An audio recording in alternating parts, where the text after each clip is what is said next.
O programa a seguir pode conter descrições de extrema violência e não é recomendado para pessoas sensíveis.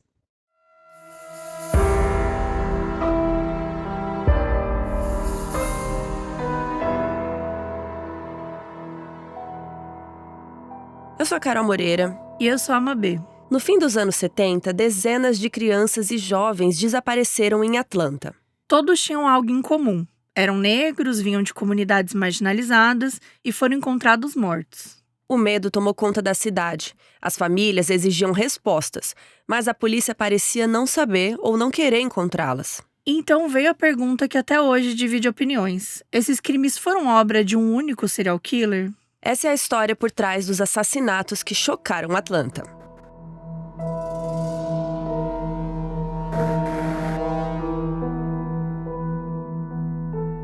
A nossa história começa em julho de 79, em Atlanta. Edward Hope Smith, mais conhecido como Ted, era um menino negro de 14 anos que morava com a família no complexo habitacional Kimberly Court, na zona sudoeste da cidade. A região era majoritariamente ocupada por famílias negras de classe média baixa. O Ted estudava na Terrell High School e era um garoto alegre, carinhoso, cheio de amigos. Ele tinha uma namorada e ele tinha um grande sonho de se tornar jogador de futebol americano. Naquela época, ele treinava com bastante dedicação para tentar uma vaga no time da escola. As seletivas seriam no começo do novo ano letivo, dali a alguns meses. E mais do que fama, o que ele queria mesmo era dar uma vida melhor para sua família. Ele sonhava em ser um jogador respeitado, admirado. E aí, no fim de julho, algumas fontes dizem no dia 21, outras apontam dia 25. Então, no fim de julho, Ted saiu com a namorada e alguns amigos. Eles foram para uma pista de patinação e passaram a noite lá de boa, se divertindo. Por volta da meia-noite, foram embora. O dono do local, que já conhecia a turma, até viu quando eles saíram. E aí, às 3 da manhã, o Ted ainda foi visto com a namorada no bairro de Campbell Road. Eles estavam se despedindo, provavelmente ele estava levando ela em casa. E depois disso, o Ted desapareceu e nunca mais foi visto com vida. Alfred James Evans, de 13 anos, ele era amigo do Ted. Morava num outro complexo ali de Atlanta, o East Lake Meadows, na zona leste da cidade. A região era ainda mais vulnerável. E esse conjunto onde o Alfred vivia era conhecido por um apelido pesado, que era Pequeno Vietnã. A Guerra do Vietnã tinha acabado poucos anos antes e a comparação não era por acaso. O apelido ele refletia a violência extrema e o abandono que os moradores enfrentavam no dia a dia. O East Lake Meadows era marcado por altos índices de pobreza, criminalidade e falta de estrutura.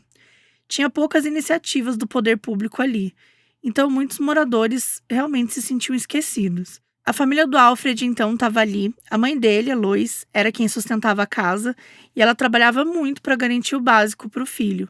E mesmo com as dificuldades, o Alfred era um garotinho cheio de energia, ele tinha acabado de concluir o 7º ano na escola, ele era apaixonado por esportes, especialmente basquete. Ele jogava quase todos os dias no centro comunitário do bairro e também gostava de boxe, artes marciais, e ele amava filmes de karatê. Ele podia passar horas vendo um atrás do outro. E assim como o amigo Ted, o Alfred sonhava em ser um atleta profissional. E foi numa dessas tardes de julho que ele saiu de casa dizendo que ia ao cinema, no centro de Atlanta, para ver mais um filme de karatê. E aí um amigo chegou a dar uma carona em parte desse caminho aí e deixou o Alfred numa parada de ônibus e dali ele seguiria sozinho até o cinema. Mas a noite caiu e ele não voltou para casa.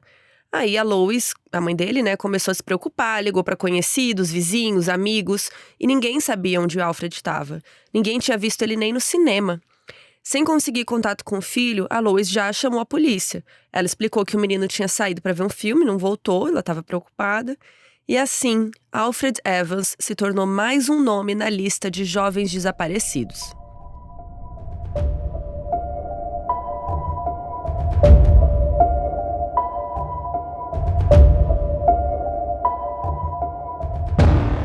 O caso de hoje marcou os Estados Unidos e também virou livro nas mãos da incrível Toni Cade Bambara. Crianças de Atlanta foi lançado pela Dark Side e ela passou mais de 10 anos escrevendo.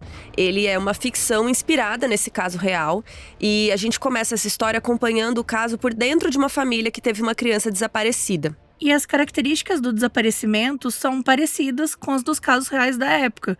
Então é uma narrativa que parte do ficcional para tratar dos temas e de dores muito reais. É muito interessante ver desse ponto de vista, porque a gente se sente parte ali daquela família, sabe? Então você vê a frieza, a dor, a indiferença, né, da polícia e de não conseguir respostas.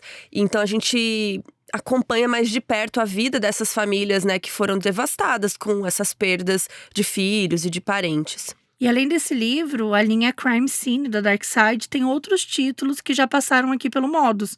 Como, por exemplo, Se Você Contar, livro do Greg Olsen, que conta a história da Shelley Notek, que, gente, acabamos de fazer 3 episódios aqui, 3 episódios. Né? São bem recentes. O Almas Gêmeas, sobre a Juliet Hume e a Pauline Parker, aquelas amigas que mataram a mãe de uma delas.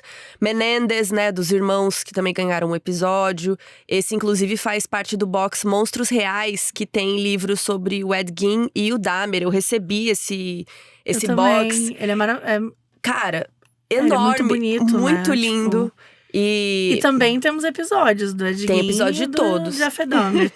Tem todo episódio aqui. Sim. E sabe o que mais tem, Carol? Tem mimos? Temos mimos. A Darkside liberou um cupom especial que dá 20% de desconto em todos os livros da linha Crime Scene. Todos, gente. Cupom MODUS20, tá? Então você vai ganhar 20% off em todos os títulos da marca Crime Scene na loja oficial Dark, exceto pré-vendas. Então corre que o cupom vale até o fim de agosto e o link tá aqui na descrição do episódio também. E obrigada por sempre nos apoiar, Darkside. Sim, sempre com a gente.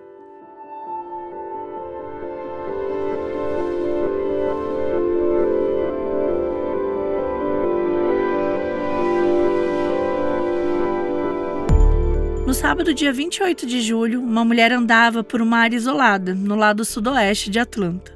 Ela estava recolhendo latinhas de alumínio para reciclagem, como fazia sempre.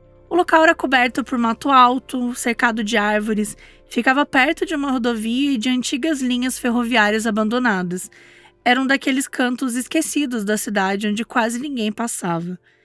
Enquanto ela andava, algo no chão chamou sua atenção. Quando ela se aproximou, ficou em choque. O que estava ali era um corpo. Era o corpo do Ted. Ele estava com uma camiseta preta com letras vermelhas, que realmente era a roupa que ele estava usando no dia que ele desapareceu. Mas ele estava sem as meias e o boné que também usava no dia. E a mulher ligou para a polícia imediatamente. E quando eles chegaram, eles fizeram uma busca mais ampla ali ao redor do corpo. E, gente, só a 70 metros dali, eles encontraram um segundo corpo. E era o do Alfred. Ele estava deitado de bruços, sem camisa, apenas com uma calça preta e um cinto. Ele estava descalço e com uma nota de $1 no bolso. O corpo dos meninos foram mandados imediatamente para autópsia e as causas das mortes foram descobertas. O Ted tinha sido baleado na parte superior das costas. Tinha sido um único tiro fatal feito com um revólver calibre 22, e eles não encontraram a bala.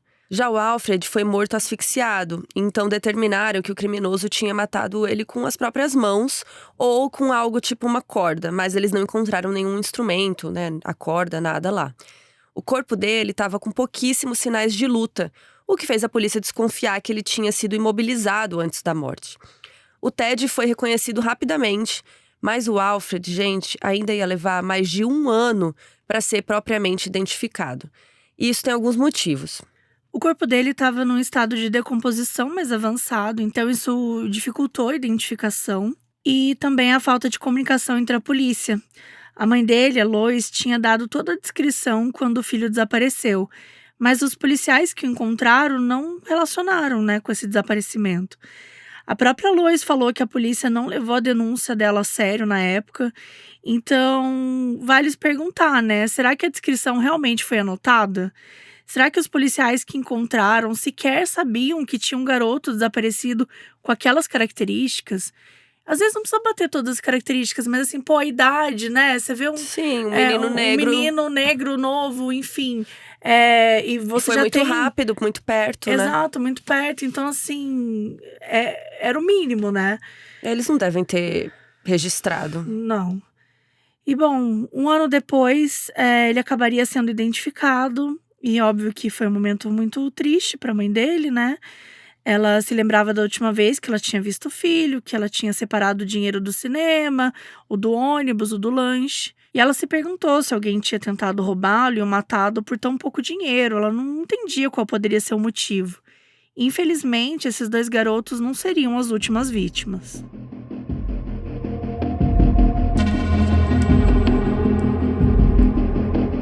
Yusuf Bell era um menino negro de 9 anos que morava com a sua mãe, a Camille, e os seus irmãos. Eles viviam no bairro English Avenue, que era considerado de baixa renda, e ele estudava na escola E.P. Johnson, que ficava a uns 4 quarteirões da sua casa. Ele era um menino curioso, né? Sempre que via os adultos fazendo alguma coisa, ele ia se oferecer, ele queria participar. Ele era super inteligente, gostava de matemática e tinha o sonho de virar ginasta no futuro. Ele fazia parte de várias aulas avançadas, estava concorrendo a tesoureiro do ano dele e ele era, assim, um pequeno prodígio. Aí, no dia 21 de outubro de 79, alguns meses após esses primeiros assassinatos que a gente relatou, uma vizinha idosa pediu para o Yusuf comprar tabaco para ela. Aí ele foi para uma mercearia próxima e não foi mais visto. Alguém o viu entrando em um carro azul e depois ele desapareceu. A mãe, a Camille, se desesperou, pediu ajuda da polícia, mas eles acharam que ele tinha fugido, né? Um clássico. E ela falou... Não, tipo assim, ele tem 9 anos. É, Fugir pra onde? é difícil, Sabe? né? É o clássico da polícia, né? E ela Exato. falou, meu filho não faria isso, não tem motivo nenhum, não sei o que lá. Mas a polícia, né, cagou. Então ela reuniu um grupo de amigos, né, vizinhos, estudantes, e eles foram procurar eles mesmos, mas não encontraram nenhuma pista. 3 semanas depois, no dia 8 de novembro, um zelador estava na escola quando ele sentiu um odor forte no porão. Ele entrou num espaço vazio e encontrou o corpo do Yusuf. O Yusuf estava ainda vestido com os mesmos shorts marrom que ele usava no dia que desapareceu. E a polícia foi chamada, encontraram no short dele um pedaço de fita adesiva. E também parecia que o short tinha sido lavado recentemente. O legista constatou que Yusuf tinha sido atingido com um objeto contundente na cabeça, talvez 1 ou 2 vezes, e que ele tinha traumatismo craniano e também tinha sido asfixiado. Também concluiu que o garoto estava morto há cerca de 3 a 5 dias. Então, provavelmente, ele teria ficado ali em cativeiro por 2 semanas, ainda vivo. E o assassino com certeza sabia quem ele era, porque ele escolheu a própria escola do garoto para deixar o corpo. E aí a polícia ficou chocada, sem respostas, não relacionaram esse crime com os outros 2, né, com os primeiros que a gente citou. Eles chegaram até a suspeitar do pai do Yusuf, porque alguém tinha dito que o homem dirigindo o carro azul, né, onde o Yusuf tinha entrado, parecia com o pai dele. E aí levaram o pai dele para fazer teste de polígrafo, ficaram 1 ano na cola dele, mas realmente não acharam nenhum sinal de que ele teria matado o próprio filho. Pra gente entender o porquê disso tudo, a gente também precisa entender o contexto da época. Uma fonte muito boa pra gente nesse aspecto foi o documentário Atlanta's Missing and Murdered: The Lost Children, que significa, né, os desaparecidos e assassinados de Atlanta, crianças perdidas. São 5 episódios, está disponível na HBO Max, e lá tem muitas entrevistas, explicações também sobre esse contexto, a sociedade da época, então vale muito entender.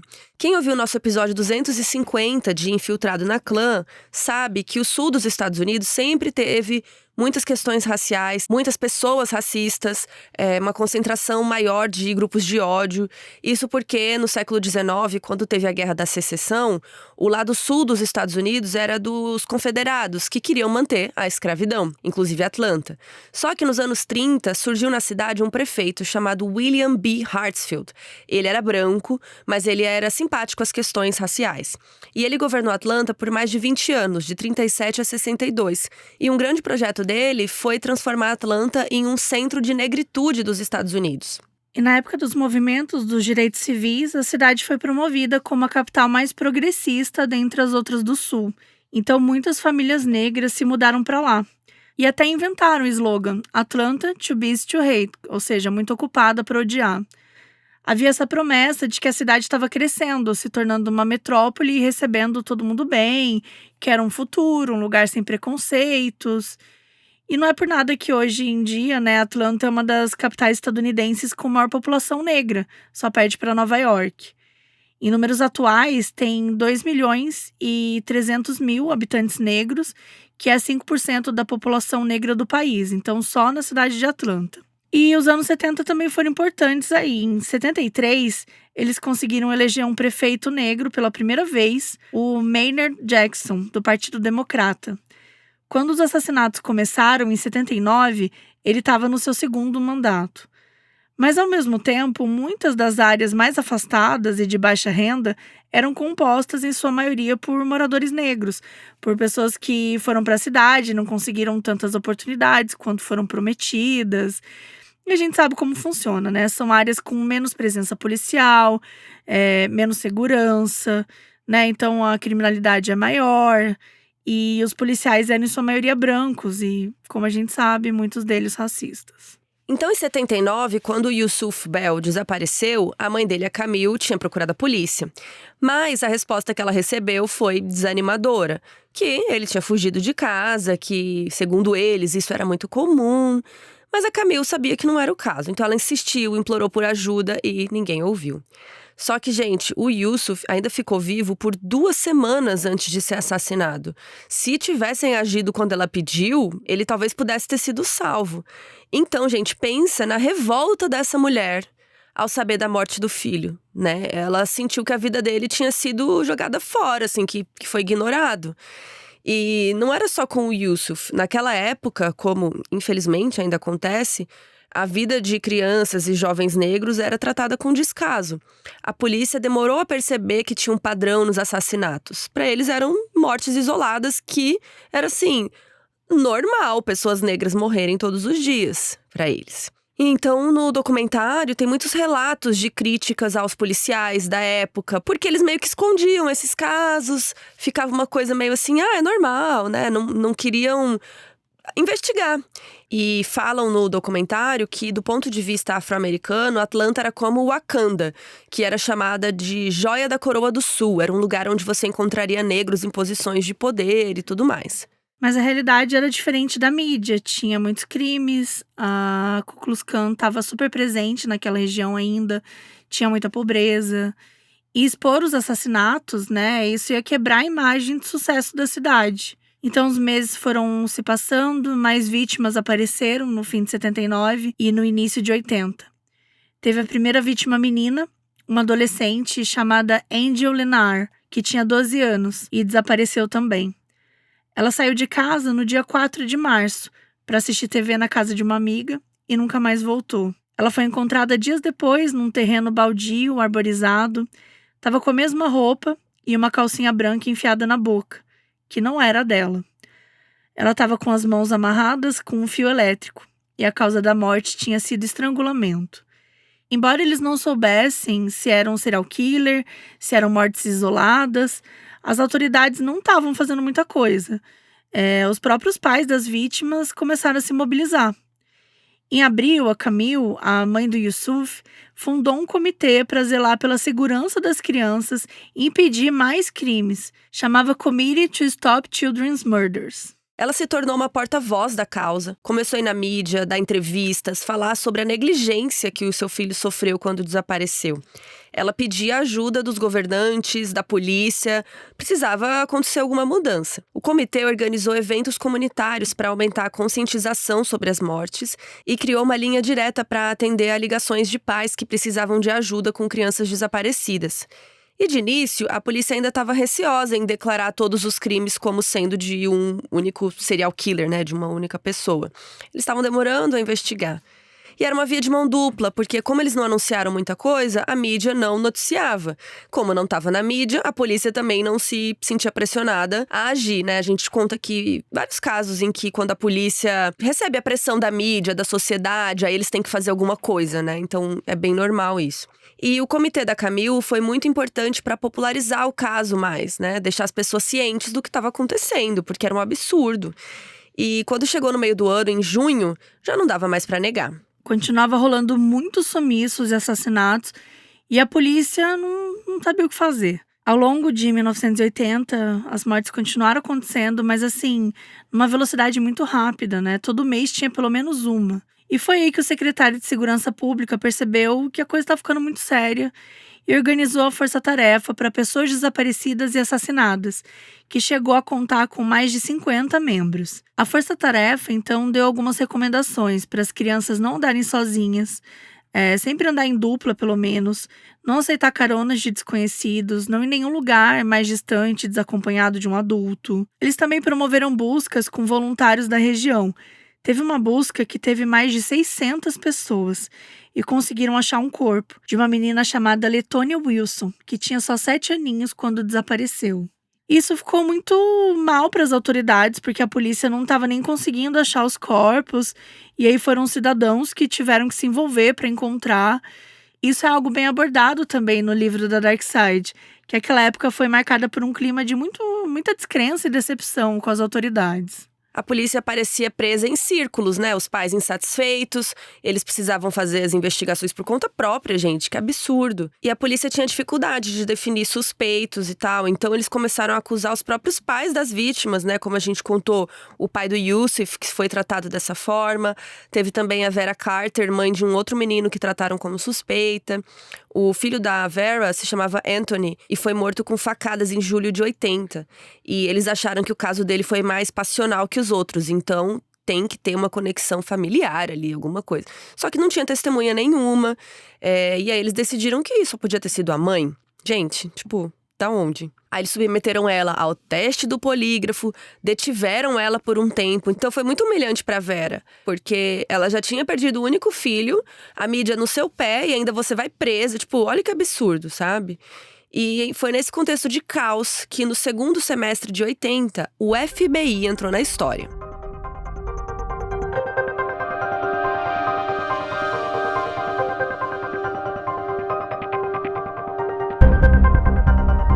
As mortes continuavam acontecendo, a mídia cobria de todos os ângulos, os familiares das vítimas cobravam respostas, o prefeito de Atlanta até pediu ajuda para a Casa Branca. E o FBI ele não podia entrar em qualquer caso, porque tem as jurisdições e até então o caso era de Atlanta. E o FBI investiga coisas específicas, não é qualquer caso que eles podem entrar. Então, o FBI só entrou quando teve o desaparecimento de um garoto chamado Earl Terrell, de 10 anos.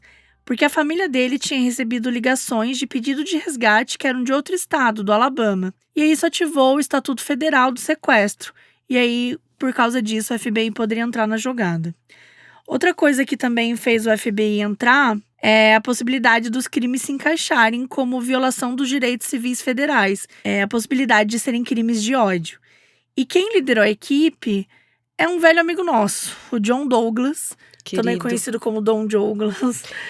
Eu sinto como se ele fosse meu amigo, assim. Né? Nosso já. brother. Gente, não dá nem pra dizer a quantidade de vezes que ele já foi citado aqui, Sim. né? Nos episódios. Mas enfim, Douglinho. esse é esse gênio aí da vida real que inspirou a série Mindhunter, que estão dizendo que vem aí em formato de filme, não sei o quê, tá um grande vem aí. Não acredito em nada disso. Só acredito vendo.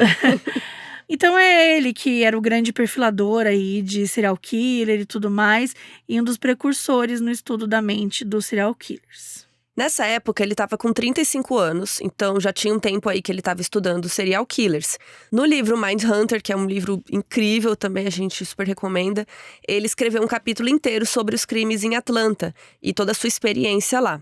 E os relatos dele também foram uma fonte importante agora para esse período que a gente vai contar, até para entender o contexto da cidade e tal. E a segunda temporada de Mindhunter tem as investigações de Atlanta e vale muito a pena assistir se você não conhece, né, as 2 temporadas. Vale muito a pena, tá na Netflix. Então, o Douglas chegou em Atlanta em novembro de 1980. Já fazia mais de um ano que o caso tinha começado. E junto com ele foi um outro perfilador chamado Roy Hazelwood. E aí o FBI deu um nome pro caso, que era ATKID. É uma abreviação que muito provavelmente significa Atlanta Kid, né, criança. E também classificaram o caso como um Major 30, ou seja, um caso de grande importância para o FBI, que é um Major Case, e o número 30 de 30, que seria uma designação interna da FBI, tipo, é o caso maior 30, como se fosse isso. E logo quando ele chegou, a primeira coisa que ele notou foi o caos social e midiático que tinha se estabelecido ali na cidade. A imprensa tinha mergulhado de cabeça no alvoroço, todo mês tinha alguma vítima morrendo, às vezes 2 ou 3 jovens por mês. E aí, quando o John Douglas chegou lá, já tinha rolado 16 assassinatos, gente. Era assim, mais de um por mês e nenhuma evidência, nenhuma pista, nada. Até aquele momento, a mais nova das vítimas tinha sido uma menininha de 7 anos. E o mais velho eram os meninos de 14. E os jornais publicavam várias teorias. Alguns diziam que era uma conspiração racial, que eles estavam tentando eliminar a população negra. Outros atribuíam os crimes à Ku Klux Klan ou ao Partido Nazista. Outros seguiam tendência de achar que era o único serial killer racista. Uma coisa era fato, as vítimas estavam surgindo em ritmo alarmante. E o John Douglas precisava correr contra o tempo para descobrir alguma coisa. A equipe do John Douglas revisou todos os arquivos do caso. Analisaram fotos das cenas, descrições detalhadas das roupas encontradas nos corpos, depoimentos de testemunhas, laudos de autópsias, tudo. Eles também foram conversar com as famílias das vítimas para identificar algum padrão ali nas vítimas. A polícia levou eles aos bairros onde as crianças tinham desaparecido, também aos locais onde os corpos foram encontrados. E aí, com todas essas informações, o Douglas e o Hazelwood desenvolveram um perfil criminal. Muita gente acreditava que o serial killer seria uma pessoa branca racista, né? Um homem que estaria cometendo crimes de ódio, porque realmente a maioria dos serial killers conhecidos até então era branco, né? Mas vocês estão sentados? O Douglas discordava. Ele achava isso pouquíssimo provável. Primeiro, porque era bem incomum um serial killer atacar fora do seu próprio grupo étnico. Eles falam muito disso, né, em Mindhunter, né, na série até. Pro Douglas, crimes em série costumam ser motivados por questões pessoais, não políticas. E, segundo, os locais onde os corpos foram deixados ficavam, na maioria das vezes, em regiões majoritariamente negras. E seria muito difícil um homem branco circular à noite por esses bairros sem chamar atenção. Não tinha nenhum relato disso, então ele presumiu que deveria ser um cara negro. O Douglas também descartou a hipótese de ser um grupo maior, tipo o Ku Klux Klan. Ele sabia que os crimes desses grupos de ódio costumavam ser públicos, com intenção de chocar. E os linchamentos mesmo aconteciam bem às claras, era para passar uma mensagem de medo e terror. E esses crimes de Atlanta, para ele, não se enquadravam nisso. E ele identificava alguns padrões nas vítimas. Eram jovens, extrovertidos, espertos e muitas vezes ingênuos em relação ao mundo fora da vizinhança. É bem estranho, né, falar isso de ingênuo, porque a gente tá falando de criança, né? E criança realmente, de fato, não tem como você ter esse olhar aí. Mas esse perfil apontava que as crianças poderiam facilmente ser alvos de alguém com o tipo certo de abordagem. E que o criminoso provavelmente precisaria de um carro, porque os locais onde as vítimas desapareciam indicavam algum transporte envolvido. Então, assim, o Douglas traçou seu perfil. O suspeito seria um homem negro, entre 25 e 29 anos, solteiro e com uma fixação por forças policiais. Possivelmente dirigia um carro parecido com viaturas da polícia e em algum momento tentaria se envolver diretamente com a investigação, que é um clássico também, né? Quem que acompanha os serial killers aqui com a gente. Provavelmente ele teria um cachorro de raça comum entre policiais, como um pastor alemão ou um Doberman. Ele teria atração por garotos. Justamente por nenhuma das vítimas ter sinais de abuso sexual, o Douglas achava que ele tinha alguma frustração sexual. Ele acreditava que o criminoso usava algum truque para atrair as crianças, talvez relacionado à música ou apresentações, talvez prometesse torná-los famosos. E aí, em algum ponto da relação ali com a vítima, o assassino se sentiria rejeitado por algum motivo, e aí que ele tinha o ímpeto de matar. E o Douglas declarou algo alarmante. Esse assassino só pararia de matar se fosse capturado. E ainda, que ele não confessaria facilmente porque tinha pena de morte no estado da Geórgia, onde fica Atlanta.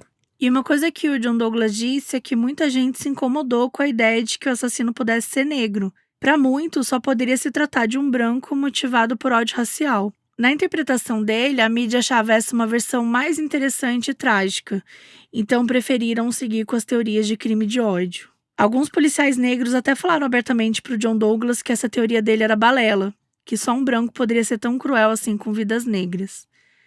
Outra opinião polêmica do agente é que, sim, que havia um serial killer, mas que não tinha sido ele que tinha cometido todas as mortes.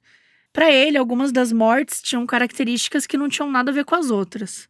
Por exemplo, a mais jovem de todas as vítimas tinha sido uma menininha de 7 anos chamada Letônia. Ela tinha sido sequestrada dentro de casa, um homem tinha subido a janela, entrado no quarto dela e a levado. O corpo dela tinha sido achado uns dias depois, já em avançado estado de decomposição, então não tinham conseguido identificar a causa da morte. E para o John Douglas, esse caso não era do mesmo serial killer. Acabaram os anos 80 e chegou ali o início de 81 e nenhum sinal do assassino. A polícia até ficou de olho em alguns suspeitos, mas nada se concretizava. Encontraram revistas pornô com sêmen na floresta, próximo de onde os primeiros corpos foram encontrados. Fizeram o teste de DNA e descobriram que era de um cara que era dedetizador. Interrogaram ele, mas não tinha nada a ver. O cara dirigia uma van e só ia ali para se aliviar. Era um civil, enfim, só deu azar de escolher uma área que aconteceram crimes ali próximo, né? A falta de descobertas deixou a cidade em caos. Apareceram vários supostos médiums, videntes, falando que estavam tendo visões, que tinham se comunicado com os fantasmas das crianças mortas, sei lá o quê. A imprensa fazendo várias matérias sensacionalistas, entrevistas com esses videntes, qualquer coisa, né, gente, pra falar do caso, porque realmente já tava, assim, em alvoroço. E em fevereiro de 81, o Conselho Municipal de Atlanta aprovou uma ordem que estabelecia um toque de recolher para crianças de 14 anos ou menos entre as 19 horas e as 6 da manhã. A ideia dessa medida era deixar as crianças menos expostas a situações perigosas à noite. Os pais que deixassem os filhos violarem o toque de recolher poderiam ser multados em até $500 caso houvesse reincidência. Cara, um toque de recolher o povo ainda vai pagar. Sabe? Mas tipo eu acho que é assim, isso, eles estavam desesperados porque eles não estavam encontrando nada, mas então aí é vamos, muito, né, vamos evitar os crimes. Vamos culpar, sei lá, Os vamos pais. pegar as vítimas e ferrar com E fazer os elas pais, pagarem. sabe? Pra fazer eles pagarem ainda. É muito revoltante, enfim.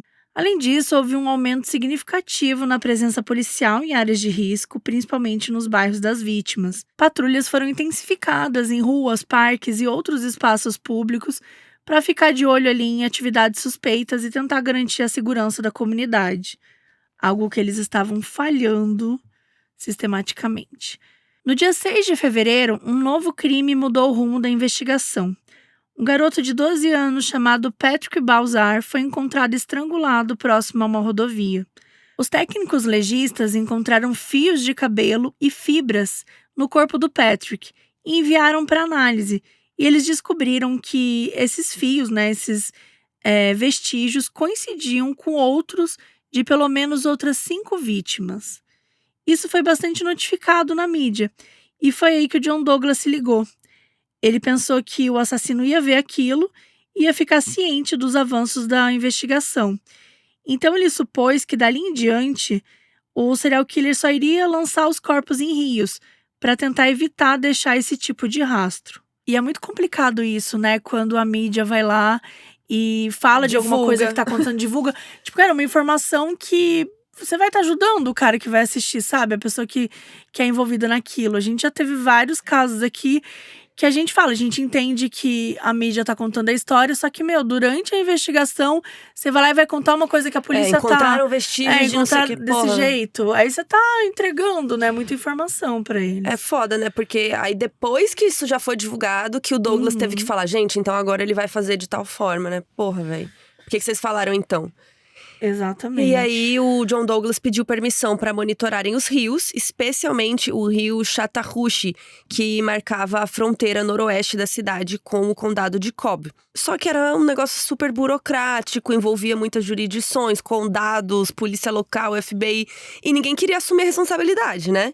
Porque não achavam nada, não resolvia nada. Então, assim, foi um caos. Aprovaram essa operação lá para abril. Resultado, nos meses em que a burocracia estava rolando, mais 3 corpos foram encontrados onde? Em rios. 2 deles nesse tal rio aí, Chattahoochee. Parecia que o Douglas estava certo então e eles estavam perdendo tempo. E agora ele tinha certeza que o assassino acompanhava cada passo da investigação por meio das reportagens. E claro que isso deixava o criminoso mais confiante. Só em março, gente, tinham sido 5 assassinatos. Um recorde para um único mês. E um fato curioso é que nesse mês começaram a aparecer vítimas mais velhas. Até então, todos os mortos tinham entre 7 e 15 anos, mas a partir de março apareceram vítimas de 20 e poucos anos e o mais velho de todos foi em abril, com 28. O tempo estava se esgotando, já tinham quase 30 vítimas e nenhum sinal de um suspeito.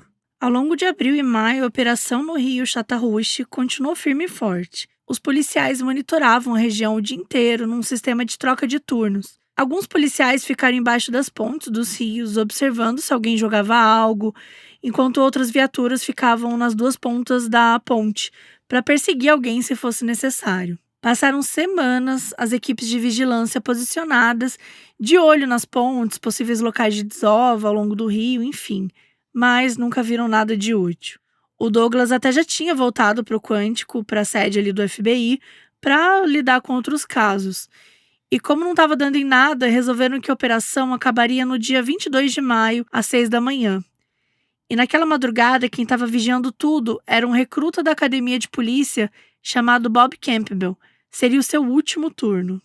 Por volta das 2h30 da manhã, faltando poucas horas para acabar a operação, ele estava às margens do rio, próximo da ponte Jackson Parkway, quando ele viu um carro cruzar a ponte e aparentemente parar meio rápido no meio da ponte. Ele relatou pelo rádio que tinha ouvido um barulho estranho, tipo um splash assim na água. E aí ele ficou ali observando um pouco, o carro deu a volta e passou pela ponte de novo. Tinha uma viatura da polícia ali perto também vigiando, e aí seguiram o carro e obrigaram ele a parar. Era uma van Chevy, modelo 1970, dirigida por um homem negro, baixo, com cabelo encaracolado, de 23 anos. O nome dele era Wayne Williams. E ele foi super tranquilo. Ele falou que era produtor musical, que morava com os pais e que tinha uma reunião cedo no dia seguinte. Os policiais revistaram o veículo e acharam uma corda de nylon de 60 centímetros no console do carro. O Wayne passou 1 hora lá enquanto inspecionavam o rio e não acharam nada. Então o liberaram. Mas anotaram o nome e a placa do carro dele por garantia. 2 dias depois, encontraram outra vítima no rio. Era um homem de 27 anos chamado Nathaniel. Ele estava nu e tinha morrido asfixiado. O local onde acharam ele foi o mesmo onde tinham encontrado uma outra vítima no mês anterior. Então eles logo pensaram que esse corpo poderia ter sido o tal barulho que o policial Campbell ouviu, de algo caindo no rio naquela madrugada. Então isso colocava o tal Wayne Williams bem na cena do crime.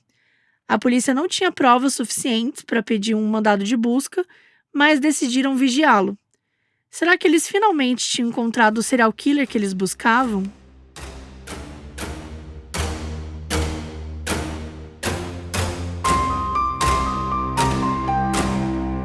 Olá, você operander que ainda não assina os nossos episódios exclusivos. Sim, gente, essa oportunidade de estar assinando. Somente hoje, R$15. E amanhã também, E promoção. amanhã também, somente hoje. Mas o episódio que a gente contou semana passada, sério, essa história da Austrália é revoltante. A gente ficou discutindo em vários momentos, né? A gente ficou brigando o episódio todo, gente. Vocês vão brigando perceber. com a história, não entre nós. Com a história. É o caso de uma família cujo bebezinho foi pego por um dingo, que é um bicho australiano, que parece um cachorro, assim, bem bonitinho, inclusive. É, um animal selvagem, né? E eles estavam num parque acampando. E aí aconteceu isso e a polícia foi investigar e aí a história acaba mudando um pouco de lado. Basicamente acusaram a família de ter matado o bebê. Então fica essa dúvida, foi um dingo, foi o bicho? Ou Exato. foi a mãe que não queria mais o filho? Por que essa mãe fez isso? Enfim. E para saber a resposta… Você vai ter que ouvir. Aqui na descrição tem o link, mas também se você tiver, enfim, com o celular na mão aí, é só entrar no site do modusoperandipodcast.com. Lá você entra em episódios exclusivos, tem todas as informações. Você pode assinar pelo Orelo, pelo Apoia-se. Tudo é bem tranquilo. E tem um FAQ lá com as principais dúvidas, gente. Isso. Deixa eu aproveitar um momentinho também pra falar. Fale. Galera que tá com dúvida, não consegui sincronizar com o Spotify, porque tem essa opção também, né? Precisa ouvir diretamente pelo Spotify. Isso é muito chique. Sempre manda e-mail pro suporte deles, porque a gente não tem acesso à tua conta, né? No sentido de se eu tô vendo se você fez a integração ou não. Então, pode mandar a gente pro suporte tanto da Aurelo quanto do Apoia-se, que eles respondem muito rápido E aí, se não conseguir, pode mandar e-mail pra gente, mas tá todo mundo conseguindo resolver, é bem tranquilo. Uma coisa que acontece frequentemente também, se você assinou pela Orelo, você tem que entrar pela Orelo pra ouvir os episódios ou sincronizar com o Spotify. E mesma coisa o Apoia-se. Tem muita gente que assina na Orelo e tá tentando ouvir no Apoia-se e daí não consegue. Tem que ter esse cuidado. Então aí. presta atenção onde que você fez, que às vezes é só isso que tá acontecendo. E também queria lembrar do episódio outro desse mês que teve exclusivo, que foi o caso da Sherry Papini. Sim. Que foi uma mulher que desapareceu. Então é uma história super esquisita, É né? muito esquisita. E depois ela apareceu de novo, falou que foi sequestrada, que foi isso, que foi aquilo, mas a Não polícia é bem assim. descobriu umas coisas estranhas aí sobre esse sequestro. Assim, bem esquisita essa Bem história que ela contou. é. Então escutem lá o episódio da Sherry Papini e também o da Lindsay Chamberlain, né? Que foi esse caso do Dingle comer o bebê. E aí vocês contam pra gente o que vocês acharam nos comentários.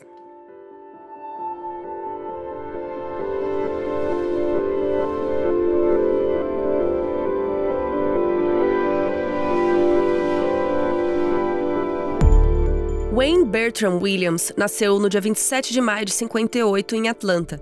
Ele era filho único do casal Homer e Faye, e eles eram ambos professores da rede pública. A família vivia em Dixie Hills, que é um bairro afro-americano e de classe média, e é próximo aos locais onde alguns dos crimes aconteceram. Os relatos existentes sobre a família do Wayne indicam que ele teve uma infância tranquila, os pais parecem ter sido amorosos, tinham uma certa estabilidade financeira, nenhum sinal de conflitos mais sérios, assim. E o que muita gente sempre falou é que o Wayne era muito inteligente desde pequeno, ele sempre tirava 10 na escola, ele tinha um vocabulário mais extenso que os meninos da idade dele, ele tinha facilidade de formar frases mais complexas, assim, ele se comunicava bem. E desde jovem, o Wayne demonstrou interesse por tecnologia. Ele ficava horas entendendo o funcionamento de eletrônicos, ele gostava especialmente de equipamentos de áudio. E esse hobby foi se tornando uma paixão, e aí na adolescência ele montou sua própria estação de rádio amadora, no porão de casa. Ele gostava de sair nas ruas do bairro, fazia entrevistas, gravava reportagens, estava sempre com o microfone na mão, e todo mundo da vizinhança conhecia ele por causa disso. O Wayne estudou na Douglas High School, e ao que tudo indica, era considerado um bom aluno. A gente não achou informação sobre a rotina dele no colégio, mas ele parecia não ter muitos amigos lá. E parecia que ele curtia ficar sozinho, depois da escola ele não participava de nenhum clube, ele voltava para casa, ficava mexendo no rádio amador dele, era um espaço feliz para ele. Em 76, aos 18 anos, Wayne entrou na Universidade do Estado da Geórgia.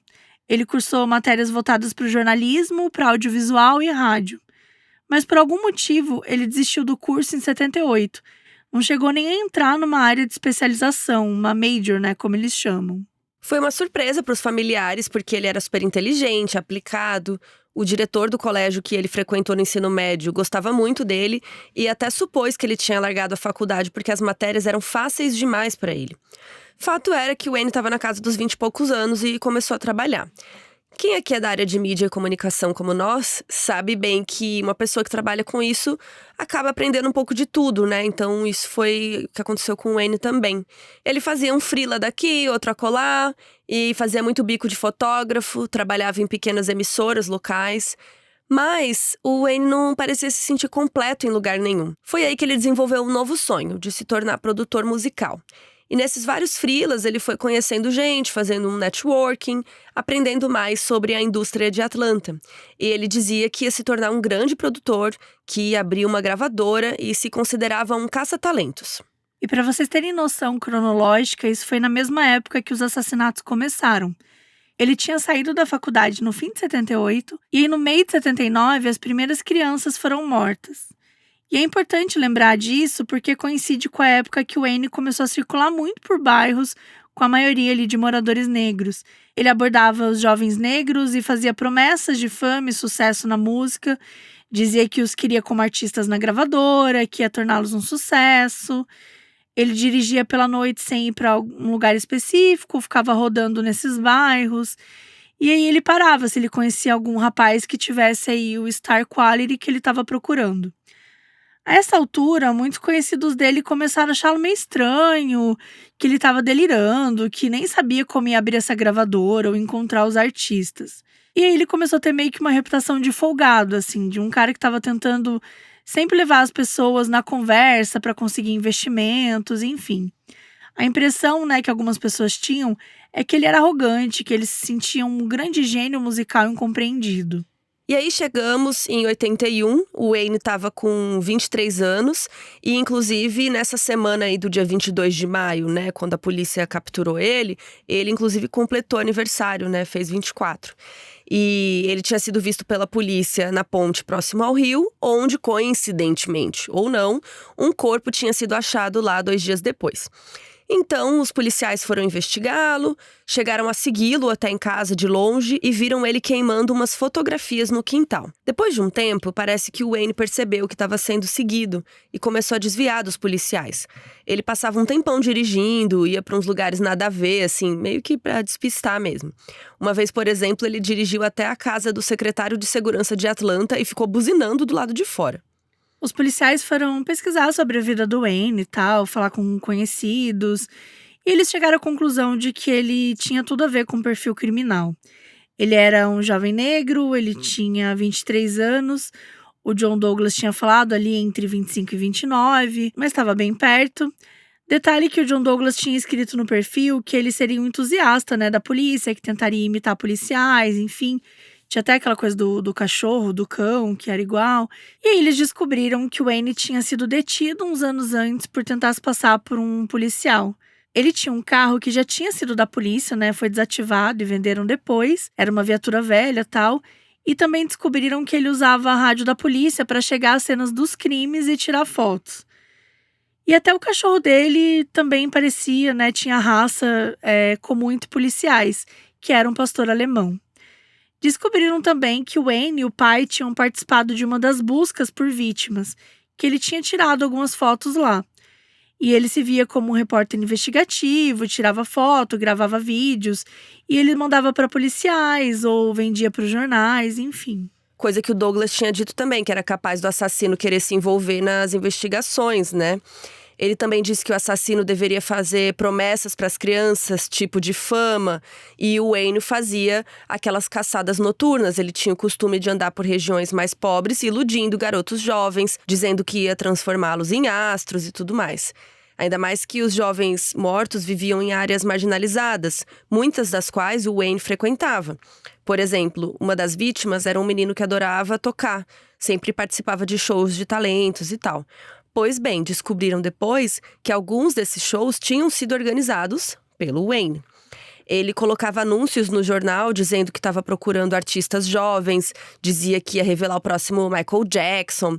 Tem até um relato de um homem que era criança na época e participou dos ensaios de um grupo juvenil que o Wayne estava montando. E ele disse que o Wayne era como um irmão mais velho, assim, que ele nunca se sentiu ameaçado por ele. O Wayne era um cara muito solitário, ele não tinha amigos próximos. Então, a polícia identificou que ele teria, assim, esses espaços para cometer esses crimes sem ninguém por perto suspeitar. E quando falaram com alguns conhecidos, disseram que ele era instável, e aí a polícia estava mais confiante de que era um suspeito relevante. Então, o Wayne foi chamado para um interrogatório no fim de maio. Ele foi super cooperativo, não pediu advogado, se manteve calmo durante todas as perguntas e aceitou passar por um teste de polígrafo.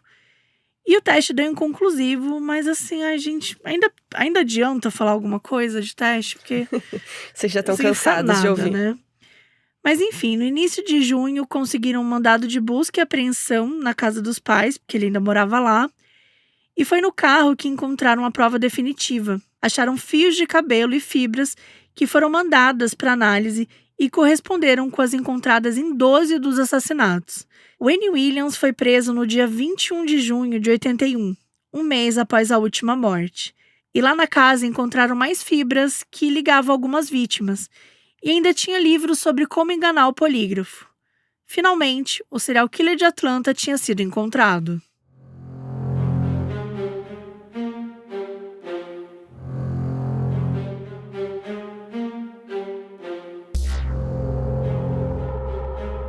Como vocês bem imaginam, a notícia de que haviam capturado o serial killer de Atlanta explodiu no país inteiro. Só se falava disso nos Estados Unidos. Ao todo, 30 vítimas tinham sido associadas ao caso Atkid. Foram quase 2 anos de crimes, de julho de 79 até maio de 81. A vítima mais nova tinha 7 anos e a mais velha 28. O Wayne já foi logo acusado formalmente pela morte do Nathaniel, aquele homem cujo corpo foi encontrado no rio 2 dias após o Wayne passar por lá. Quando saiu a notícia de que o suspeito tinha sido preso, o John Douglas estava no meio de uma outra palestra do FBI, junto com outro cara que aparece em Mindhunter, né, o Robert Ressler, que lá tem outro nome na série. Mas eles estavam lá dando uma palestra clássica do FBI de como fazer perfis, sobre casos em série e tal. E ele descobriu da prisão do Wayne, gente, porque na hora de receber perguntas do público, um cara da plateia falou: nossa, olha que eu acabei de saber que o fulano foi preso e tal, e fez uma pergunta do que o John Douglas achava.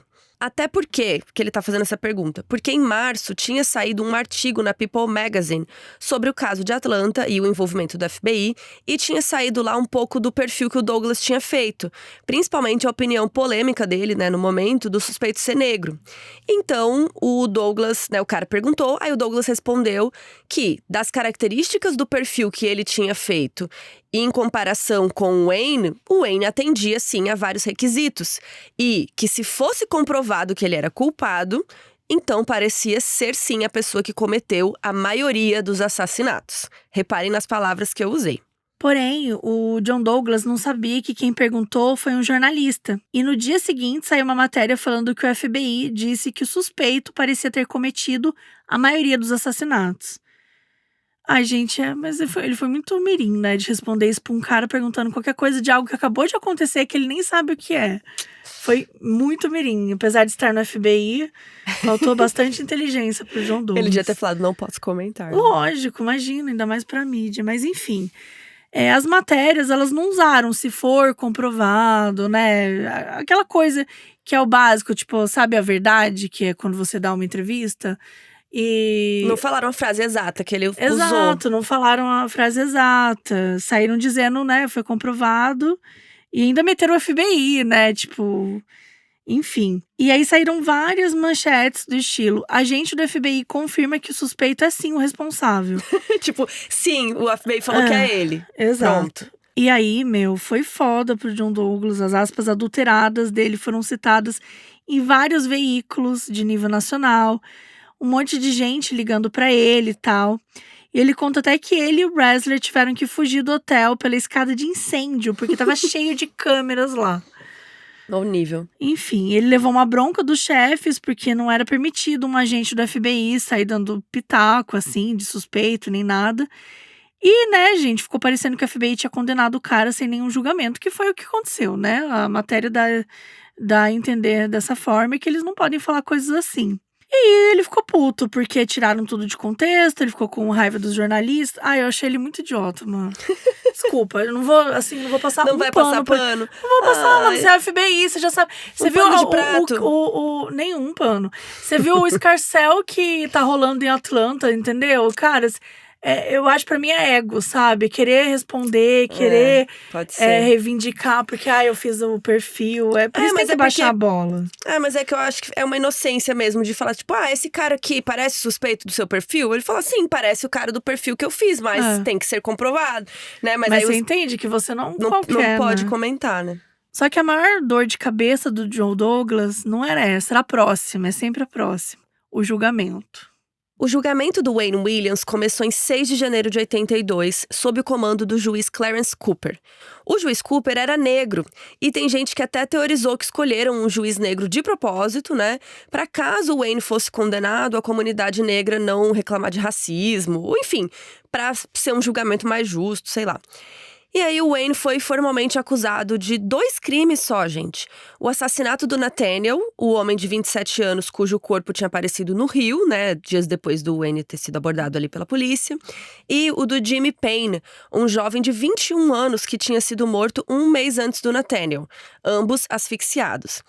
E acho que vale ressaltar aqui, vocês notaram que eles não são crianças, né? Esse caso ficou conhecido como assassinato de crianças de Atlanta, inclusive é o nome do nosso episódio. E as duas vítimas que escolheram para acusá-lo, ironicamente, eram adultos. Não que isso seja um problema, né? Mas só para mostrar a ironia da coisa aí. Uma das coisas que a polícia tinha do Wayne, né, para ele ser acusado de assassino, era a morte do Nathaniel, porque ele foi visto ali na área do crime. Tinha as fibras, claro, mas é que esse era o mais perto de um flagra que eles conseguiram dele numa cena do crime. E a morte do Jimmy só foi levada em consideração também porque ele foi encontrado no exato local. Então eles tentaram anexar, sabe? Tipo, ele foi no mesmo lugar, deixa eu colocar essa no combo também. Quanto aos outros crimes, né, vários deles tinham a marca do modus operandi do mesmo serial killer, mas não tinham tantas evidências além das fibras e fios de cabelo atrelado a ele. Então essas duas mortes eram os casos mais fortes que eles tinham ali para conseguir uma condenação. O John Douglas trabalhou de perto com a promotoria o tempo todo e ele foi um grande conselheiro estratégico. E naquela época, os perfis criminais ainda eram algo recente na justiça, então John Douglas não pôde testemunhar no julgamento. Se fosse atualmente, ele poderia testemunhar como especialista, né, o expert witness, e isso daria um respaldo maior, mas na época isso não era muito comum. Foi algo que foi ocorrendo ali aos poucos, já nos anos 80, até virar uma prática comum. O júri, como vocês sabem, 12 pessoas, nesse caso 9 mulheres e 3 homens, e a maioria dos jurados eram negros. O promotor-chefe do julgamento se chamava Lewis Slayton. Ele era o cérebro da equipe de acusação e ele teve um papel central na estratégia que usaram para o caso. Mas o promotor que ficou mais lembrado foi o Jack Mallard. Ele era bem ativo, argumentava bem, ele era bem agressivo, assim. Tanto que ele tinha o apelido de Blood, que é sangue, derivado da frase que ele disse, "He's coming for blood", ele está vindo por sangue. E já a equipe de defesa era extensa, mas uma advogada que vale a pena citar é a Mary Welcome. Ela era negra, de Atlanta, e realmente acreditava na inocência do Wayne. Ela era procuradora municipal e tinha o apelido de Wild Mary, né? Mary Selvagem, porque ela tinha muita determinação, ela se importava com a cidade, ela lutou muito contra a prostituição. O Wayne sabia que ela era destemida e tinha uma boa reputação. Então ele conseguiu o contato dela e ligou e pediu que fosse a sua advogada. E algo que partiu dela desde o início foi a ideia de manter o Wayne bem apresentável para a mídia. Então ele era polido, educado, falava com a voz suave, sempre se mantinha tranquilo. Antes mesmo do julgamento começar, ele já tinha feito declarações para a mídia, dizendo que ele tinha sido preso por motivos meramente raciais e que ele estava ali para provar sua inocência. E com todos os jogadores dispostos no tabuleiro, o julgamento começou. O principal foco da acusação foram 700 peças de evidências de cabelos e fibras encontradas no carro e casa do Wayne, que deram match com 12 das vítimas. Pelas leis da Geórgia, por mais que ele só estivesse sendo acusado de 2 crimes, era permitido sim trazer provas relacionadas a casos conectados. Coisa que a gente já falou aqui várias vezes, que é até ruim, né? Porque às vezes a pessoa tá sendo acusada de um crime só e a gente, sei lá, tem certeza que é um serial killer e aí eles não podem citar. Tem vários casos aqui, né, que a gente já falou. Mas nesse caso, a advogada de defesa, a Mary, falou que aquilo era um absurdo, porque a defesa não sabia como responder, porque eles não tinham enviado todas as informações para a defesa a tempo. Tempos depois, ela até deu a entender que houve um tipo de sabotagem, que o juiz e a promotoria estavam de complô contra ela e a defesa e tal. E detalhe, conseguiram criar conexões até com o pelo do cachorro do Wayne.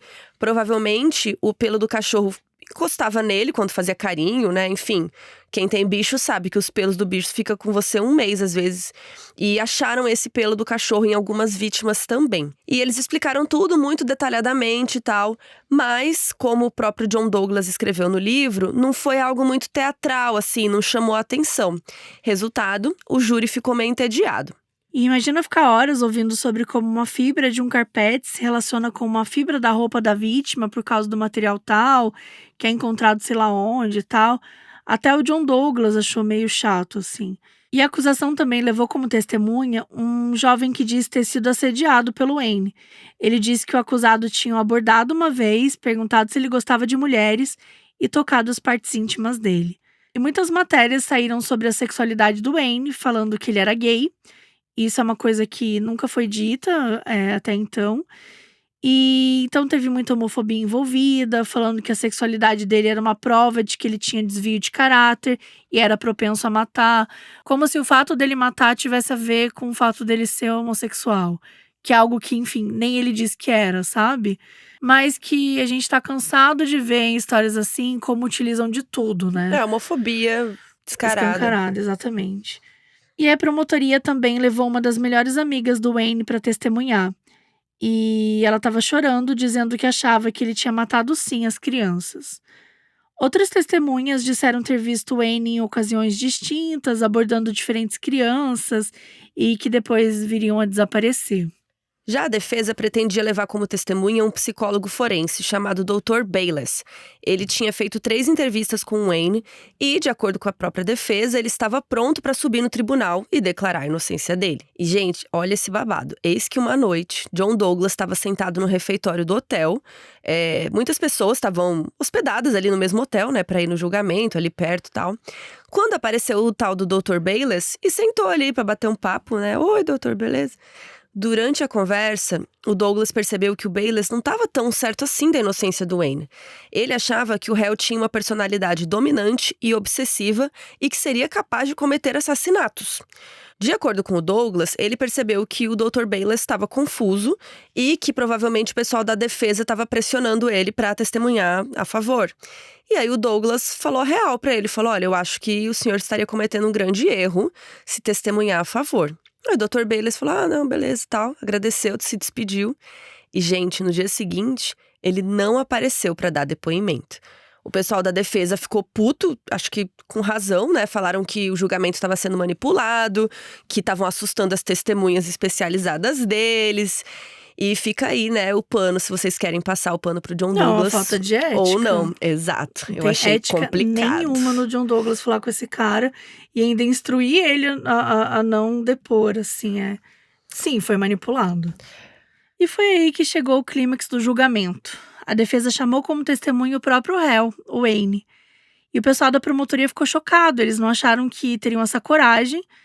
Afinal, né, gente, é bem complicado, é super arriscado. Todo filme de tribunal rola essa conversa. A gente sempre Não, fala, você não né? pode ser chamado, não sei o quê, né?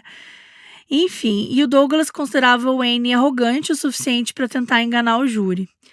O advogado, o Al Binder, que era da defesa, foi responsável pelas perguntas. Ele tinha um apelido de tubarão, porque ele tinha uma voz grave e ele ficava inclinado para frente como um tubarão prestes a atacar.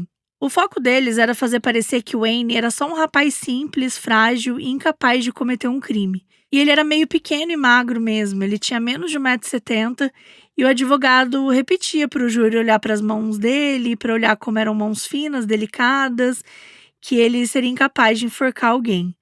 O Wayne respondeu todas as perguntas muito tranquilo, falou que era vítima do sistema e que toda aquela acusação tinha cunho racial e que eles estavam procurando um suspeito e ele só veio a calhar.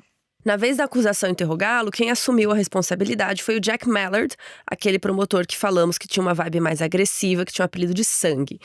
O Douglas o instruiu sobre o que ele devia fazer. Ele precisava cansar o Wayne. O réu estava muito relaxado, estava muito confiante, né? Tipo, nada irritava ele. E o Jack precisava desorientá-lo, deixá-lo nervoso e confuso, sem saber o que responder. Então era preciso cansá-lo antes. Então, gente, o Jack passou horas e horas, tipo, um dia inteiro só fazendo perguntas bobas, assim, né? Sobre a infância dele, sobre não sei lá o quê, sobre a vida dele, pra exauri-lo mesmo. E aí, depois de muito tempo que começaram as perguntas já incisivas sobre o crime. E o Jack era bem rápido pra deixar o Wayne desestabilizado. E aí, quando ele não estava esperando, o Jack chegou bem perto, colocou a mão no braço dele e perguntou como ele tinha se sentido ao matar aquelas crianças, se ele tinha entrado em pânico no momento. E foi nessa hora que o Wayne levou um susto, a voz dele falhou, ele respondeu um não bem fraco, assim. Em questão de segundos, ele se recompôs e ficou irado, começou a gritar. Apontou o dedo pro John Douglas e falou que o Jack só estava fazendo aquilo para ele se encaixar no perfil do FBI. Xingou muito os agentes do FBI, a promotoria também. E aí que o júri se chocou, que era a primeira vez que viram ele sair do controle. A acusação tinha conseguido o que queria, mostrar que ele poderia ser violento, agressivo. No documentário que a gente citou, a advogada de defesa, Mary, falou sobre como isso foi baixo na concepção dela, de como queriam reforçar o estereótipo do homem negro violento, que tinham levado até o limite e que qualquer pessoa reagiria daquele jeito depois de ter sido tão pressionada. Quando acabou, o Douglas virou pro Jack e falou: "Você vai ver, daqui a alguns dias o Wayne vai dizer que tá doente, vai querer passar uma imagem de frágil pros jurados." E, gente, foi dito e feito. O julgamento ficou até alguns dias pausado porque o Wayne foi levado pro hospital com dores estomacais. No dia 27 de fevereiro, depois de 11 horas de deliberação, o júri determinou que Wayne Williams era culpado pelos 2 assassinatos. O juiz Cooper proferiu a sentença: 2 prisões perpétuas. Aos 24 anos, então, o Wayne Williams passaria o resto da sua vida na cadeia. Ele continuou alegando sua inocência, mas nenhum outro assassinato tinha ocorrido desde que ele tinha sido preso.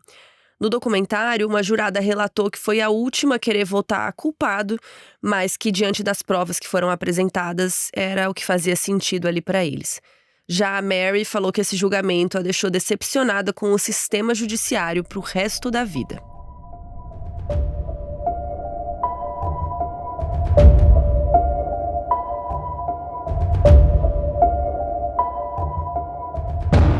Dois dias depois da sentença, anunciaram que as operações da Força Tarefa iam parar e o caso dos assassinatos seria fechado. E, gente, mesmo com, só 2 mortes sendo atribuídas ao Wayne, a sensação para os pais das vítimas foi que as autoridades da Atlanta estavam cansados daquela história e pronto, sabe? Resolvido, né? Só que assim, as famílias continuaram sem respostas, elas não estavam satisfeitas. Até porque o Wayne não foi condenado por nenhuma das mortes das crianças. Algumas das famílias acreditavam que o Wayne poderia ser culpado e queria que ele fosse julgado pelos outros assassinatos também. E outra parte das famílias acreditavam que ele era inocente e que era preciso achar o verdadeiro assassino. Nos anos seguintes, vários jornalistas fizeram apurações revelando irregularidades no julgamento. Por exemplo, algumas testemunhas de acusação disseram que a promotoria falavam para eles dar testemunhos mais certeiros de que tinham visto Wayne abordando tal vítima, quando na verdade eles não tinham visto isso. Eu não sei nem o que dizer. Assim... Pois é. No documentário tem uma parte inteira de vários dos entrevistados discutindo sobre o tamanho do Wayne, que ele era um cara baixo e magrinho. E alguns falam que ele nunca teria condições de carregar um corpo. Outro falou que conhece um agente do FBI com as mesmas características físicas do Wayne e que é super forte. Também tem relatos conflitantes de legistas sobre o corpo que foi encontrado no rio e resultou a prisão do Wayne, o Nathaniel, né? Alguns legistas falaram que avaliaram a autópsia e que o corpo parecia estar no rio há mais dias. Então, se o Wayne jogou alguém aquele dia no rio, talvez não tenha sido aquele corpo. Ao longo dos anos, foram criando mais e mais dúvidas em relação ao caso. Se o Wayne é culpado ou não, o julgamento claramente teve muitas irregularidades que ficaram por isso mesmo. Até que em 91, o Wayne entrou com um recurso para pedir anulação do julgamento e a realização de um novo julgamento. O juiz que recebeu o recurso indicou que era a favor sim de um novo julgamento, só que depois aconteceu uma coisa muito estranha. De acordo com relatos no documentário, o Supremo Tribunal da Geórgia simplesmente decidiu que esse novo julgamento não aconteceria, e o recurso do Wayne foi negado. Um dos advogados do Wayne, o Lynn Whatley, até supôs que talvez alguma pessoa poderosa, alguém nível Casa Branca, tenha ligado para o tribunal e pedido que o caso não fosse para frente, que não era mais para mexer nessa história. Uma teoria que é bem discutida no documentário é em torno de uma vítima chamada Clifford Jones. Ele era um garoto de 13 anos, tinha sido morto em agosto de 80, antes do FBI entrar no caso. Ele tinha sido encontrado atrás de uma lavanderia em um shopping, tinha sido estrangulado e estava usando roupas que não eram dele. O caso tinha sido atribuído ao Wayne, inclusive o Clifford era uma das vítimas que tinha aquelas fibras que foram associadas ao Wayne. Mas, no documentário falam que talvez o Wayne não tenha sido o assassino do Clifford. Pelo menos 5 pessoas afirmaram que quem matou o Clifford foi o gerente da lavanderia, um cara chamado Jamie Brooks. Uma dessas pessoas disse ter visto esse Jamie e um outro cara chamado Calvin Smith abusando e estrangulando o Clifford. Ele realmente estava com sinais de abuso sexual, coisa que as outras vítimas em geral, né, como o John Douglas até tinha falado, né, não tinham. Já outras testemunhas relataram comportamentos suspeitos do Brooks naquela noite, incluindo alguém que viu ele carregando um corpo enrolado em plástico. Esse Brooks acabou sendo condenado por um outro crime sexual anos depois e morreu de complicações relacionadas ao vírus HIV. Fato é que as fibras encontradas no corpo do Clifford coincidiam com materiais do carro e da casa de Wayne. Só que aí vem a teoria. O Clifford tinha sido morto atrás de uma lavanderia, que tinha uma circulação enorme de roupas e outros materiais. E aí alguns estudiosos, no caso, pensaram: e se essas fibras foram adquiridas ali, e não necessariamente por contato direto com Wayne?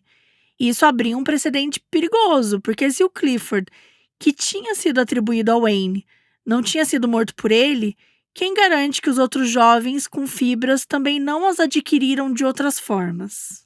E tem uma outra teoria bem tensa que a gente até comentou mais cedo que o Douglas foi contra, mas ele não tinha todas as informações que descobriram depois. Durante a investigação dos assassinatos, uma possível conexão com a Ku Klux Klan foi considerada, mas pouco divulgada. A polícia da Geórgia chegou a abrir uma investigação sigilosa chamada Arquivo 8100 para apurar se membros da clã estavam envolvidos nos crimes.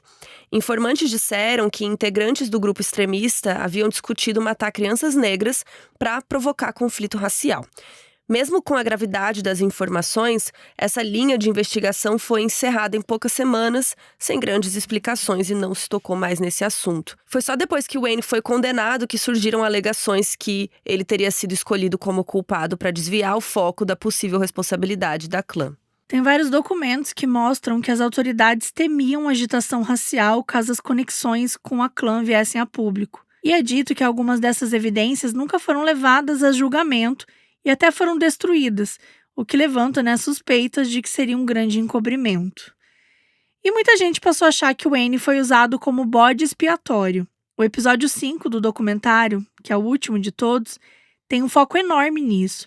É praticamente o episódio todo, e a gente descobre várias informações que eram secretas. Nos anos 80, um dos advogados de defesa do Wayne, o Lynn Wheatley, recebeu documentos confidenciais que indicavam uma investigação secreta da Georgia Bureau of Investigation, GBI, sobre o envolvimento da clã nos crimes. E esses arquivos chegaram a ele de forma anônima.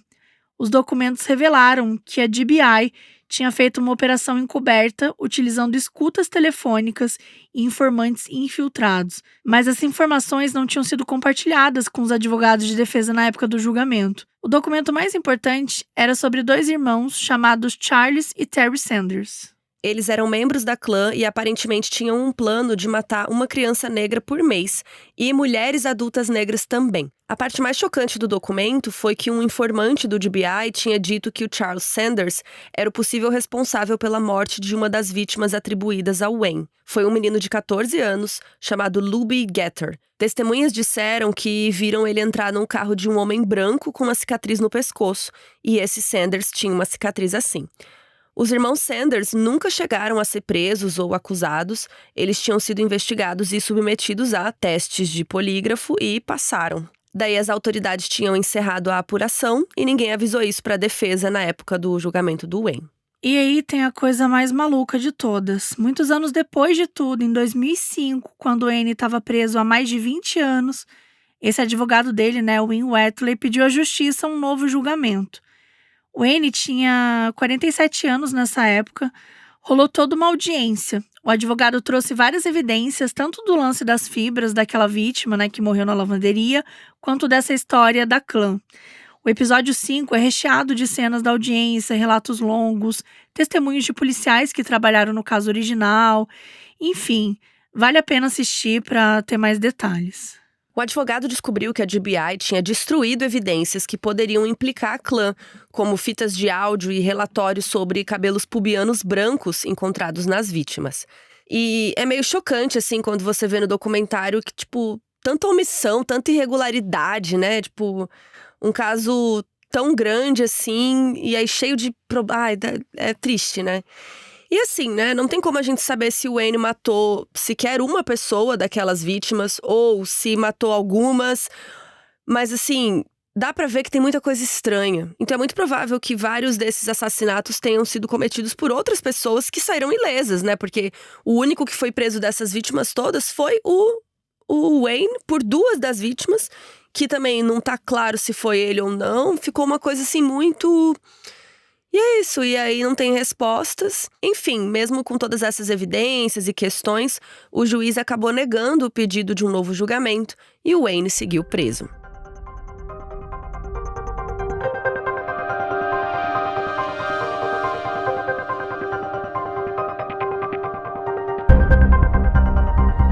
Em março de 2019, a então prefeita de Atlanta, Keisha Lance Bottoms, anunciou que as autoridades reabriram as investigações sobre o caso.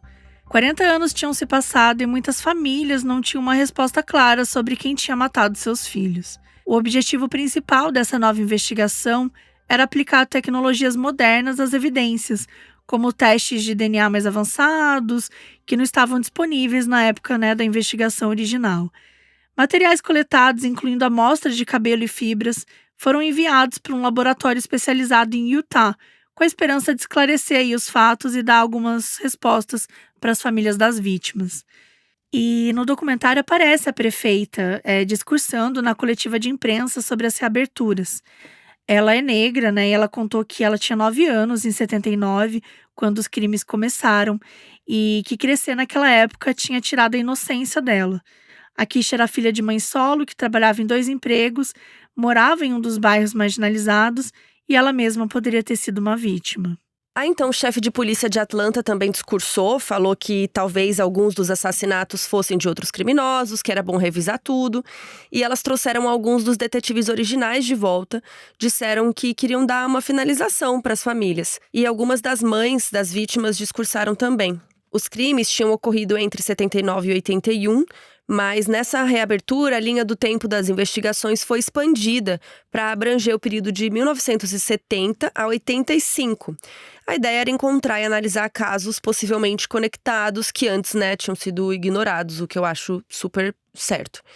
E a análise de fibras também foi revisitada para identificar se o padrão de coincidência que usaram no julgamento do Williams se repetia em outros casos, para verificar como que tinham analisado essas fibras, tanto as crianças, de adultos, enfim, uma revisão técnica aí para encontrar possíveis inconsistências. Só que aí mesmo com os avanços tecnológicos e o interesse do público, nenhuma nova acusação foi feita e os resultados dos testes de DNA... Querem saber o resultado? Eu também, porque até hoje não foram divulgados. E é muito estranho, porque ficou por isso mesmo, ninguém teve respostas. Em 2002, o advogado atual do Wayne veio a público dizer que a polícia está faltando com transparência nos resultados dos testes recentes. Diz que tanto o Wayne quanto as famílias das vítimas mereciam esclarecimentos. O advogado falou que ele não deveria morrer na prisão sem que todas as dúvidas fossem devidamente examinadas e resolvidas à luz das novas evidências. E a falta de resposta da polícia fez com que se criassem aí umas teorias de que talvez eles tivessem descoberto algo que não queriam que viesse a público. Talvez descobriram algo que inocentaria o Wayne, não queria revelar, para não precisar, se retratar com ele, lidar com tudo que a justiça precisa fazer, quando você prende alguém por tantos anos injustamente. E no fim, mais uma vez, ficou por isso mesmo. E agora o Wayne só pode pedir liberdade condicional em 2027. No momento que a gente está gravando esse episódio, ele tem 67 anos e ele é detento na prisão estadual de Telfair, no estado da Geórgia. Em todos esses mais de 40 anos, ele nunca deixou de alegar sua inocência.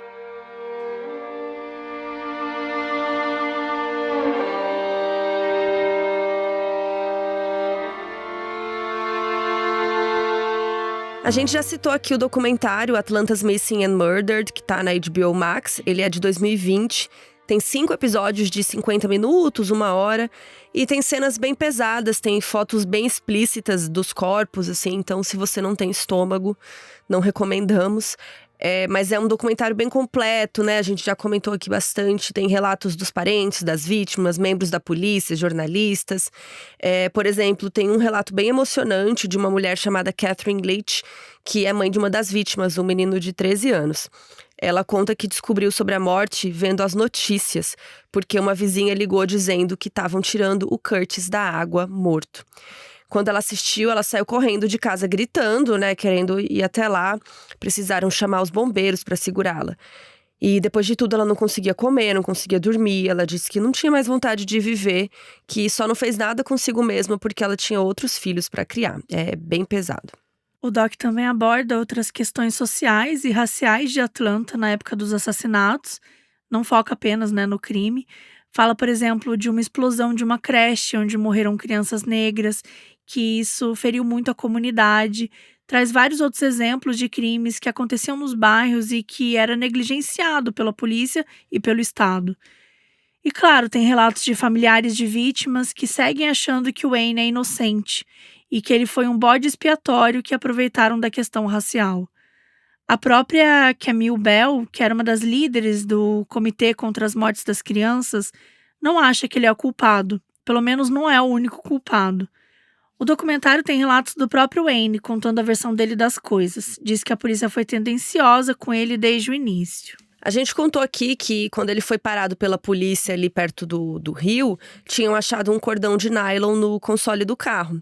Eis que no documentário ele conta que o policial encontrou o cordão na ponte, tipo, fora do carro. E que daí pegou o negócio e falou pra ele, isso dá pra amarrar alguém, né? E o Wayne disse que até respondeu na hora, lembre de onde você achou isso, não foi dentro do meu carro. Olha que absurdo, gente. Não dá pra saber se é verdade, mas se for verdade, é chocante. Ele disse que tentou cooperar desde o início pra mostrar que ele estava preocupado, mas que quando ele foi fazer o teste de polígrafo, ele já tinha percebido que ele já tinha sido escolhido como culpado, que ele já estava condenado ali, sabe? Ele falou também que tinham ferrado com ele no julgamento, que manipularam tudo e que ele não matou ninguém. Que a única coisa que ele fez por burrice ou arrogância foi se deixar tornar suspeito. Quando o documentário foi lançado, ainda não tinha rolado isso da polícia não revelar as descobertas do DNA. Então o documentário acaba até meio positivo, assim, né? Torcendo para que encontrem as coisas, só que é isso, né? Até agora, nada. E a gente indica também o livro Mindhunter, né, do John Douglas, que são sobre vários casos e que tem um capítulo, né, inteiro sobre esse, que se chama Atlanta, que é o capítulo 11. E é isso, o livro tem vários casos da experiência dele como perfilador, não é só sobre isso. E relembrando, né, a gente já falou isso, mas a série Mindhunter, que também é maravilhosa, a segunda temporada fala sobre esse caso, tá na Netflix. E nessa temporada eles também investigam o caso do Dennis Rader, o BTK, que é outro serial killer bem conhecido, que a gente também tem episódio dele. Um dos primeiros do Mods é o número 7. Esse episódio é muito bom. E lembra aquele advogado de acusação lá que pegou pesado com o Wayne, que interrogou ele e tal, de forma bem bruta, até, né, enfim, ele se descontrolar? É o Jack Mallard. Ele também lançou um livro sobre o caso. Se chama The Atlanta Child Murders, The Night Stalker. E lá ele detalha mais as estratégias dele durante o processo e relembra como foi o julgamento. O livro tá gratuito em inglês para quem tem o Kindle Unlimited. E claro, Crianças de Atlanta, da Dark Side, que tá aí com a gente. A gente tem o cupom MODOS20 para toda a linha aí do Crime Scene. Inclusive, vários casos que a gente acabou citando aqui, os casos que rolam em Mindhunter, tem livros da Dark Side. Inclusive, tem 2 livros do Robert Ressler, o parceiro do John Douglas, que são muito bons. Eu tenho os 2, que chama Mindhunter Profile. Esses 2 livros também são da linha Crime Scene. Vocês podem comprar também com o descontinho nosso aí do Modus. São livros muito bons. O Ressler devia ter mais reconhecimento, tá, gente? Porque a gente só fica aqui puxando o saco do John Douglas. Mas nesse caso, só o Douglas que participou. Mas os livros do Ressler também são muito bons, assim, dá um complemento bem legal.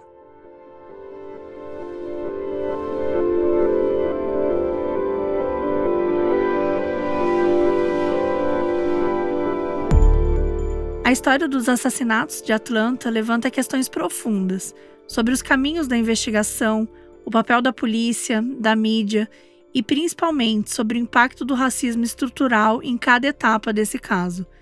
Décadas se passaram e ainda restam muitas dúvidas, versões conflitantes e perguntas sem respostas. É como se as peças estivessem todas na mesa, mas o quebra-cabeça ainda não se encaixa. Em 2027, o Wayne Williams deve pedir uma nova condicional e, quem sabe, a partir disso, novas informações venham à tona. E uma coisa é certa, para muitos familiares das vítimas, a paz nunca chegou.